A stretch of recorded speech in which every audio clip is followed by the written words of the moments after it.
Ok, m konen tout moun, le yo we baye konsa, yo di se lot bagay alien, e pa vwe.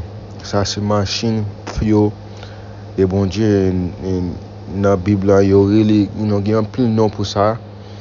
Ok, yo really sa chariot, yo ta really sa an montay, ok, a mountain. Ok, Bibla gen an pil non pou sa. But preme nou wapo, Bibla yele sa an cloud. Ok, le li pale de baye sa. Ok, nou ta we baye sa, nou ta pase se on baye mal. But gen de fwa le o gade an le nan siel la. Bitou ou on baye kap, kap, ou on baye an le a kap, kap move vite. Ne pa to kon plane, ne pa to kon lot baye, but on baye kap move vite ton kon star li. Sa te get on chariot ki ta move. Ok, but le ou we sa.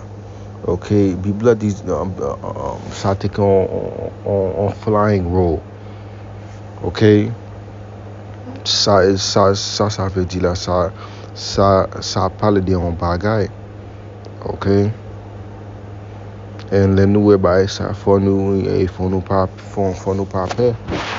Ok, because sou ap fe tout ba ou bezin fe a, baye sa, chariot la, di pap selman la vini pou sovo. Ok, but sou pa fe baye bon, nan je bondye a, la vini epi tou la fe moui. Ok, paske baye ou le chariot la, gen de baye la fe le retoune. Ok, cause moun yo le Jésus-Christ, but non ni se Yahweh. Papa we mi se sou yon na baye sa yo, but pi gwo pase lot yo. Ok, napa we pi gwo, yo le sa nan angle the fathership. Ok, napa we chariot sa pi gwo pase lot yo, paske sa se fathership la. Ok, sa se sa Yahweh ap fini, epi do tout moun ap weli. Ok, but n gen ti verse la, just pou bon nou an exemple of sa vle di nan Bibla. Ok, en pou komanseman, at Matthew 24:30, and it says, "And then shall appear signs in the Son of Man in heaven, and shall all the tribes of the earth mourn, and they shall see the Son of Man coming in the clouds of heaven with power and great glory." Alright, so dans Matthieu 24, verset 30, il dit, n'a pas ouais, Son of Man in heaven. Okay, ça veut dire, talking about moun yo le Jésus-Christ, yo nou pa weli.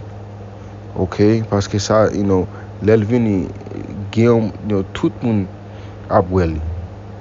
Pa gen moun ki pal di yo pa jem weli, parce que jen ap vini ya, tout moun pa weli. Ok, sou chariot la. Ok, moun sa yo le UFO. Et puis tout moun blanc yon konnen deja sa yo deja we ba yo la deja. Ok, yo deja konnen ba sa yo la. Ok, but le moun yo le Jésus-Christ a retourné, wapay we li ak vini ak force, ak autorité. Ok, lèl vini because lèl vini et pas sous-jouet, la sous-jouet avec moun. Ok, la pa vin pour either sauver moun, or la pa fait moun mourir. Ok. Yon lot, nous gen plusieurs versets.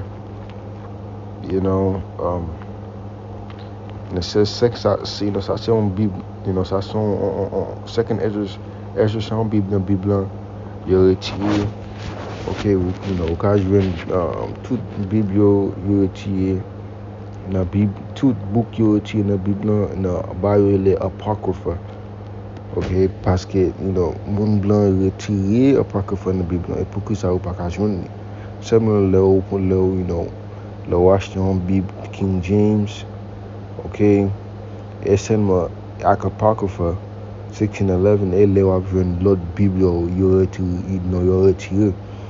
But this is 2 Ezra 13 and verse 9. It says, but beheld, and lo, he gave himself a great mountain and flew upon it. Okay, so let me parler Peter.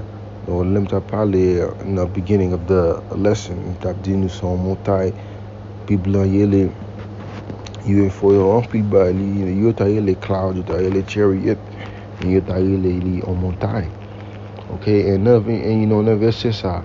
Et pas tant qu'on gros montagne là pas, you know, là pas chita, tant qu'on montagne ou en Haïti, on montagne ou non, you know, dans l'autre côté, et pas tant qu'on son bail comme ça là pas juste mettre cold slate, non. Ok, ça son, you know, ça son réputation, ça son, you know, a representation of ça, yeah. Ok, là dit on montagne, you know, il était sous lui. Ok, tant qu'on l'a parlé de chariot là. Ok, UFO. You know, it's a Bible avait dit le whereby ça là. Okay, and it says in two, you know, sometimes there too, you know, la fait tellement go tout moi well. You know, dans verset 7, you know, il dit ça, it says, but I would have seen the region or place whereout the hill was graven, and I could not. Okay, d'après Ezra a parlé de Jean chariot ça tellement gros, et tant qu'il pas qu'à côté commencer côté fini, tellement les gros. Ok, ça veut dire. Ok, si on parle dans notre verset tout, you know, parce que moun depuis ouais ça, you know, Bible a déjà by anti description of Salier. You know, it says, then I turned and lifted my eyes and looked, and behold, a flying roll. And so read, because sometimes read la CKJV, soit na NLT, sous l'autre beau côté. It says, I looked again and I saw a scroll flying through the air. Okay, Zachariah, you know, la banu on resemble, or sim kadisa no. Clearer, he's giving us a resemblance of ça lié. Let's dit on flying road. Tant qu'on va kaboulé nan, you know, dans ciel là. Ça son chariot. Okay? Et ça veut dire. Ça son chariot qui était, you know, ça était ouais, puis tout là-bas, you know, a description. Ça était ouais, or something similar.